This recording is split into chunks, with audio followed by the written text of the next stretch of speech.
Con una amplia mayoría de votos oficialistas avanzó el proyecto del tercer retiro del 10%, pero no es la única iniciativa que está sacando chispas. Hay varias más que también han sido catalogadas como inconstitucionales por el gobierno. Vamos a hablar de eso en detalle, también de cómo están las relaciones, qué pasa con la oposición y más. Junto al diputado de Renovación Nacional, Diego Chalper. Diputado, ¿cómo está? Muy buenos días. Hola Bárbara, muy buenos días, a su ¿Qué le, disposición. qué le pareció lo que ocurrió ayer con el tercer retiro del 10%? No solo avanzando, sino que con apoyo importante del oficialismo, especialmente compañeros de su partido. ¿Sabes lo que pasa, Bárbara? Yo creo que hoy día hay un consenso casi transversal de que esta es la peor política de la historia en materia previsional. Yo estaba revisando aquí mis apuntes y me acordé de un artículo de David Bravo, que no me voy a permitir mostrarlo. David Bravo, que es la cabeza de la comisión que hizo la presidenta Bachelet, lo dice, que es la peor política pública. Entonces, ¿y por qué es la peor política pública? Primero, porque deja a 8 millones de personas afuera, ¿ah? A los trabajadores informales, a los trabajadores independientes y a las 4 millones de personas que ya sacaron su foto. Entonces, respecto a las personas más vulnerables, no se hace cargo. Y uno diría, una política de responsabilidad social que no se hace cargo de los que más lo necesitan es como por lo menos curiosa. Lo que pasa es que acá tuvimos por un lado un gobierno que le faltó audacia, y eso hay que decirlo con harta franqueza, no ha sido capaz de dar en el tono en las transferencias que hay que hacer. Yo estaba leyendo aquí un artículo que hace un muchacho de centro derecha que se llama Matías Petersen, que yo creo que explica muy bien por qué el gobierno tiene que salir de este encasillamiento del que se ha impuesto en materia de política social en tiempos de crisis. Yo creo que hay que ser más ambicioso, más transversal en las ayudas, en fin. Y por otro lado, una oposición que yo la verdad me sorprende el nivel de tráfico de ilusiones al que puede llegar a. Ayer lo que salió de la Cámara de Diputados es un Frankenstein jurídico, es una cosa muy rara, porque por un lado establece un retiro transitorio, pero introdujeron una indicación para hacerlo permanente, después trataron de meter las rentas vitalicias, entonces al final se transformó en una verdadera guerra de vanidades, donde todos querían poder atribuirse al proyecto, y en la práctica salió un Frankenstein jurídico. A mí la gente me pregunta, pero el gobierno va a llevarlo al TC. Es que no es que el gobierno lo lleve o no lo lleve al TC, es que cuando sale una cosa tan mal hecha, es muy difícil no llevarlo al TC, porque el TC es la instancia que queda, ojalá en el Senado se pueda mejorar, para corregir el nivel de improvisación en el que han incurrido. Entonces, yo creo que acá, bueno, se va a dar cuenta usted, el artículo permanente fue rechazado, el artículo transitorio va a ir al Tribunal Constitucional, lo más probable, insisto, no porque alguien quiera o no quiera, sino que porque el nivel de irresponsabilidad e improvisación hace imposible una cosa distinta. Y por lo tanto, yo espero que el gobierno aproveche esa ventana para hacer una propuesta mucho más audaz que lo que ha hecho. Podría ser, por ejemplo, mirar los fondos de cesantía de la propuesta de Joaquín Lavín, pero para serle franco, Bárbara, acá llegó el minuto en que el gobierno aproveche esta coyuntura para hacer una propuesta en materia de transferencias directas bien hecha. Este es el minuto, entonces ojalá el presidente tenga la audacia que a veces ha faltado y salga con una cosa que mueva el tablero.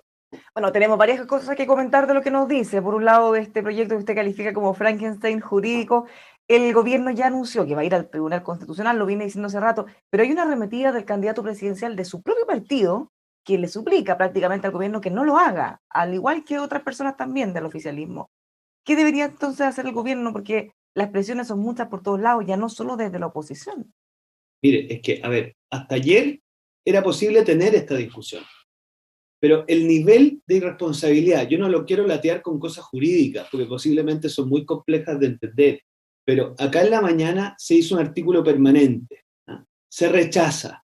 Después, y lo quiero poner nombre y apellido, el diputado Walker insiste en el punto y lo mete a través de una indicación, que es una modificación al texto legal, para que quede en el transitorio. Se lo aprueban en la comisión. Todos pensábamos que en la sala, si ya lo habíamos rechazado en la mañana, se iba a volver a rechazar, porque eso sí que ya lo hace totalmente inviable este proyecto constitucionalmente, y lo aprueban. Entonces, ¿sabe lo que pasa? Acá no es que el gobierno quiera o no quiera, sino que el gobierno tiene la obligación de usar todas las herramientas disponibles para que los proyectos que están mal hechos no terminen mal hechos. Entonces, yo Ya, espero pues que... estamos entonces, diputado, en una política como el todo vale, como dicen comúnmente, todo es cancha, porque finalmente se recurre a cualquier tipo de argumentos, indicaciones constitucionales, no constitucionales. En este caso, hacer una modificación, una reforma constitucional para dar atribuciones a los diputados que no les corresponden, ya se pasaron en varias medidas lo que hubiera quizás sido razonable hace un tiempo. Mire, en el mundo, Bárbara, hay regímenes presidenciales y regímenes parlamentarios. Nítido. Yo no conozco otro país del mundo que en un contexto de crisis cambia de régimen político. Y aquí lo que pretenden algunos es que en el contexto de la crisis pasemos a hacer un parlamentarismo de facto.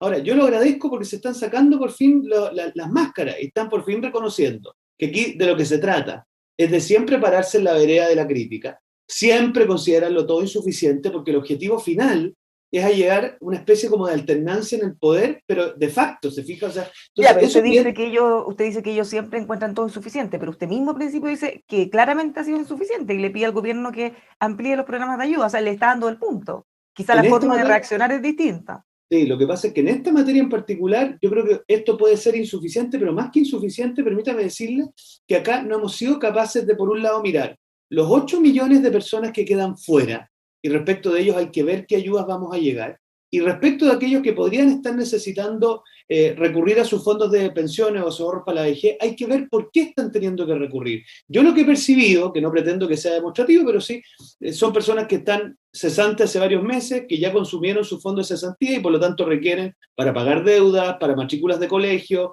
para temas de vivienda, ya sea para pagar arriendos o para pagar crédito hipotecario. Bueno, todo eso hay que mirarlo y ver cómo hacemos de soluciones distintas. Si alguien está desempleado, bueno, fortalezcamos los subsidios al empleo. Si alguien está con problemas de liquidez para pago de crédito, bueno, veamos cómo se puede postergar ese pago de crédito, cómo se puede hacer un aval del Estado. En fin, o sea, yo cuando digo que hay que tener más audacia, es que si no queremos bailar al ritmo de la irresponsabilidad y del tráfico de ilusiones que nos quiere imponer la oposición en algunos sectores, entonces seamos capaces de ir un poquito más allá de lo tradicional. Ahora, Ahora, yo quiero ese decir baile que lo invitan, perdón, o lo sacan a bailar desde la oposición, pero ¿qué pasa también con su sector? ¿Qué pasa con su candidato presidencial, por ejemplo? Que ha insistido fuertemente, ya no solo en el primer retiro, sino que en esta oportunidad también. o sea, yo personalmente creo que está bien, a ver, él habla por su comando, digamos, porque usted comprenderá que cuando yo ayer veo que él dice que si es que el gobierno lleva esto al Tribunal Constitucional, entonces él mismo va a proponer un artículo permanente. Yo no sé si él pretende que el gobierno no cumpla con su compromiso constitucional, lo cual me parecería muy curioso. La bancada prácticamente completa rechazó un artículo permanente, entonces yo entiendo que hayan un par de diputados que de alguna manera son tan incondicionales que incluso cuando la bancada toma un acuerdo están dispuestos a correr en una dirección distinta. Pero la verdad es que hoy día la bancada de Renovación Nacional dejó clarísimo que el artículo permanente no lo apoya. Y la verdad es que el gobierno no es que vaya al TC por gusto, ¿eh? Sino que el gobierno, ante el nivel de irresponsabilidad y improvisación que involucra este artículo, está en una situación muy compleja. Ahora, yo cuando escucho, por ejemplo, al diputado Mulet decir que si el gobierno va al TC, aquí vamos a tener una segunda revuelta social, mire, además de que eso es un chantaje inaceptable, en el fondo decir que acá de esto depende una especie de golpe blando, perdón, denota claramente lo que está en juego, que aquí lo que hay es más una pretensión electoral, una pretensión de llegar al poder de alguna manera, más que un tema de responsabilidad social. Y yo en eso espero que la oposición le ponga un poquito de freno al acelerador, baje un poquito las revoluciones y seamos capaces de arropar una política social bien hecha, porque cuando ya, mire, si ayer por aquí lo tenía, hasta el Fondo Monetario Internacional, que ellos lo escuchan con mucha atención en materia tributaria, está diciendo que es una mala política pública. Entonces, yo esperaría que al menos nos pongamos un poquito más serios, porque acá hay 8 millones de personas, como te digo, que no están recibiendo nada, y respecto de ello yo no le escucho palabras. Y lo último, Bárbara, bien cortito, ya que está viviendo aquí en el video la palabra AFP, yo también espero la AFP un poquito más de iniciativa. Si aquí hemos tenido un mutismo total, yo creo que Bueno, ellos ellos han tampoco. propuesto una renta universal, una pensión básica universal, que por Está lo menos es bien, algo distinto a lo que se planteaba antes. está bien, pero eso respecto a los pensionados. La pregunta es, ¿qué proponen? Yo creo que las AFP tienen que entender que ellos tienen a cargo un giro en la sociedad que es la seguridad social, que es muchísimo más importante que solamente para mirarla desde un punto de vista estrictamente económico. Y en eso me parece a mí que las AFP han tenido un mutismo que contribuye al nivel de desprestigio del sistema y que tienen una responsabilidad en explicar y hacer planteamientos de reforma que permitan legitimar mejor el sistema. Yo creo que eso es una cuestión que en ellos yo creo que nos han dado muy bien, muy en el tono. Claro, cuántos deben participar o no en el debate también es complejo pensando en que son parte interesada también. Y de Pero es alguna como que, manera la gente dice, bueno, tiene conflicto de interés, cualquier cosa que propongan, quizá lo van a hacer pensando en su propio beneficio más que en el sistema en total. o sea, si hacen eso no han entendido nada, porque en el fondo lo que No, hoy no, día... yo me refiero a las Ah, críticas que se le hacen.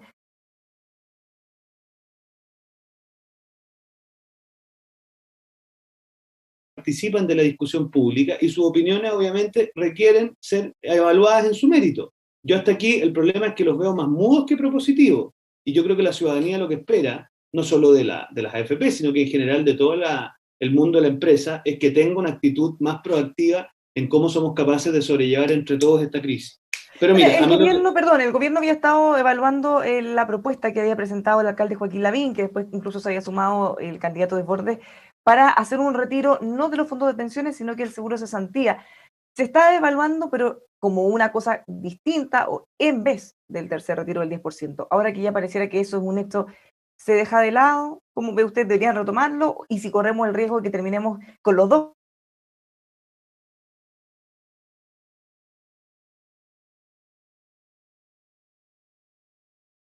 La herramienta para sortear la crisis. O sea, yo creo que el Estado chileno debiese ser capaz de hacerle un poquito más de caso a las indicaciones y no sé si nos quedamos pegados, no. Sí, allá. No, lo que le decía es que ojalá seamos capaces de entender que ni los fondos de cesantía ni los ahorros para la vejez son el camino razonable para enfrentar la crisis. Yo creo que en esto el Estado chileno tiene todavía la capacidad de ser un poco más audaz. Lo que pasa, Bárbara, digamos las cosas como son, no tiene la información suficiente y eso es un déficit del Estado de Chile, que les recuerdo que nuestro sector lo ha gobernado 5 de los últimos 30 años nomás, otros 25 los ha gobernado la oposición, y por lo tanto yo creo que ahí hay un desafío de cómo somos más efectivos en arropar esas ayudas. Ahora, yo creo que el proyecto... Hay varios proyectos en paralelo porque tenemos dos discusiones. Una, la que hemos estado conversando con profundidad, cómo llegar con más ayudas y cuáles son los mecanismos, ya sea de retiro, programas de ayuda directa, etcétera. Y por el otro lado, la discusión paralela es de dónde vamos a sacar los recursos para financiar todos esos programas de ayuda. Y ahí también hay varios proyectos dando vuelta que han avanzado justamente en la Cámara, que también son catalogados de constitucionales, que apuntan a impuestos a los súper ricos, apuntan incluso también a subir transitoriamente los impuestos a las empresas de un 27 a un 30%. ¿Qué posibilidad de que eso siga avanzando en el Senado de usted? Mire, yo creo que en la medida en que empezamos a tener un poquito más de rigurosidad podemos evaluar las cosas mejor.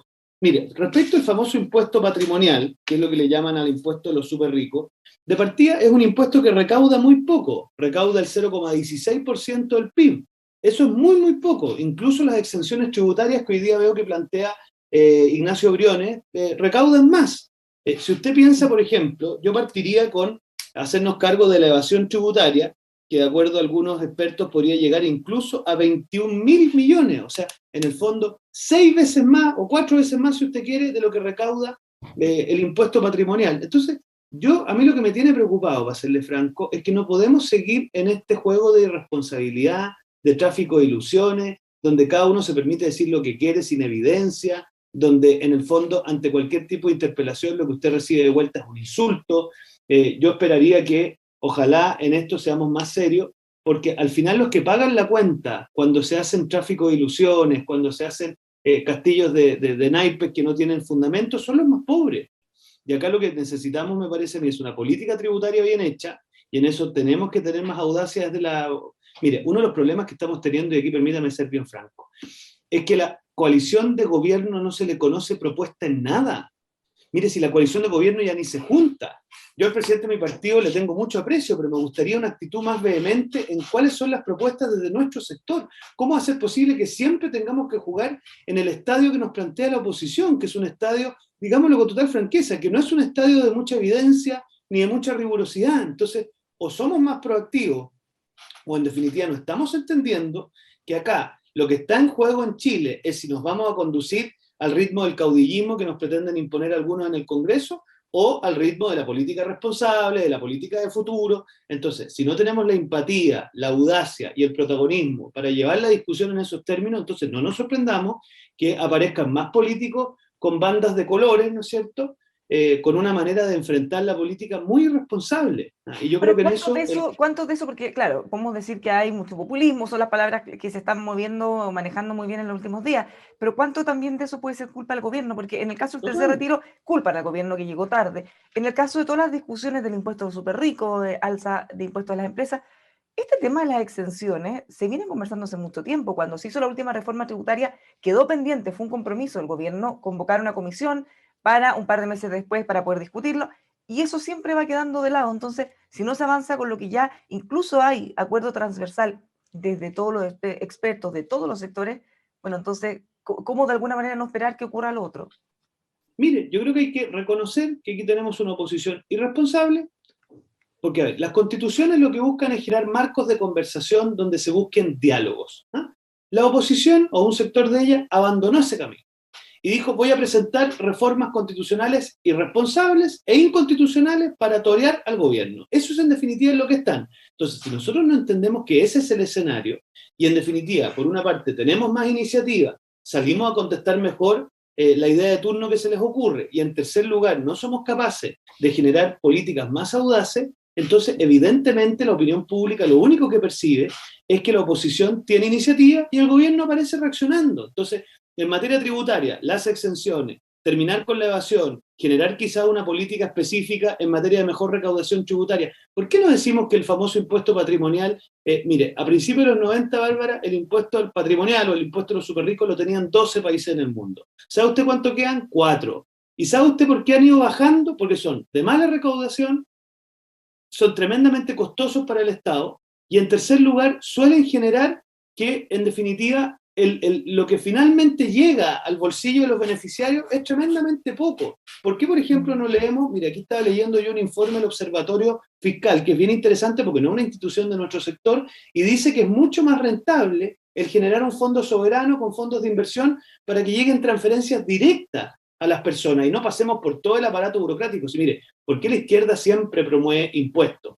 Que es como una regla universal para la izquierda. Porque con eso fortalece la actividad estatal y de esa manera se va cumpliendo el sueño de la izquierda, que es que todos ojalá dependamos lo más posible del Estado.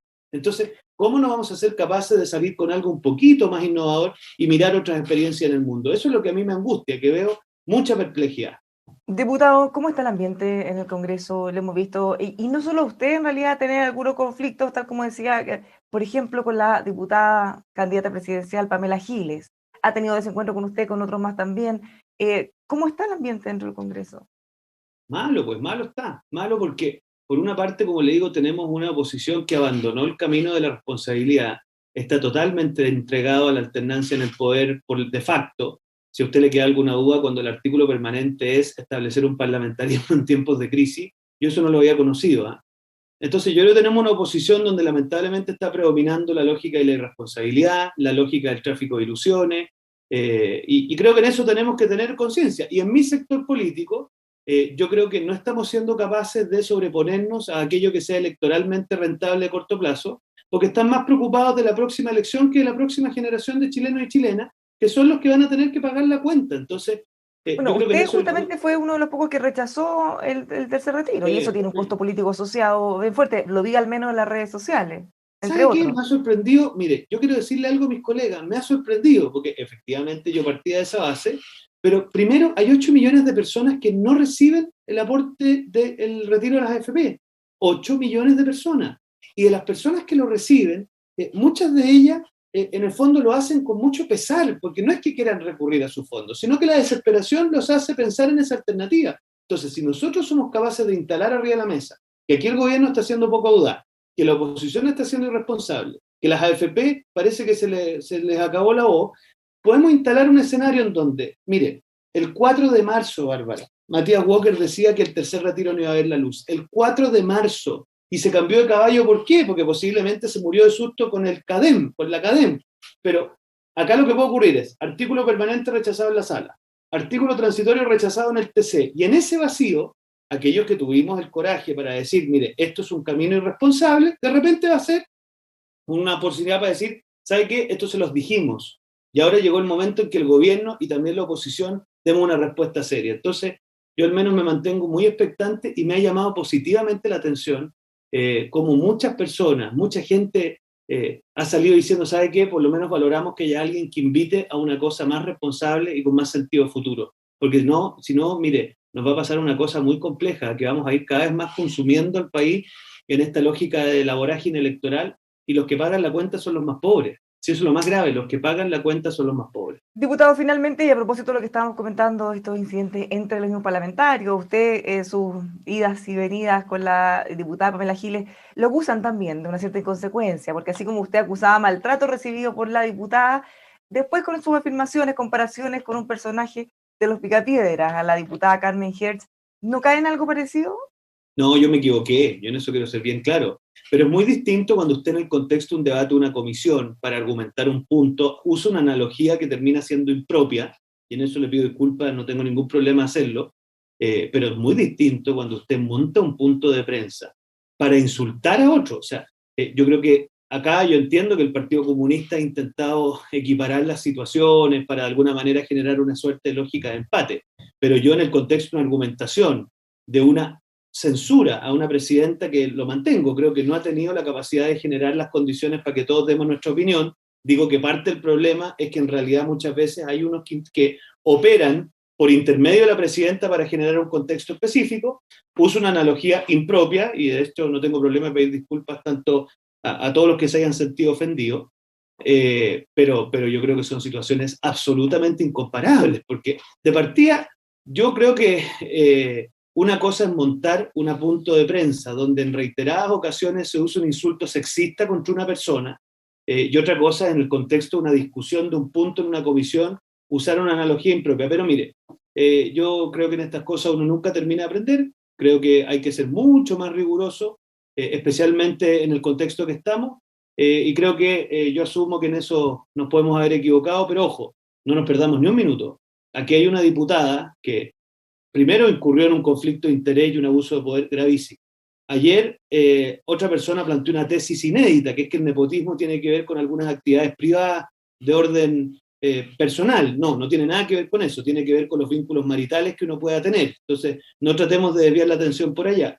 Y lo tercero, yo por lo menos creo que lo más relevante de este episodio tiene que ser que, en definitiva, los caudillos, es decir, aquellas personas que construyen la política sobre la base de su puro interés personal, tienen que recibir una reacción por parte nuestra de crítica, de cuestionamiento, y al final con las armas de la democracia, que son las armas del debate bien hecho. Entonces, yo al menos en eso asumo el error, pero al mismo tiempo, Bárbara, y sé que está apurado usted, quiero marcar las diferencias de un episodio con otro.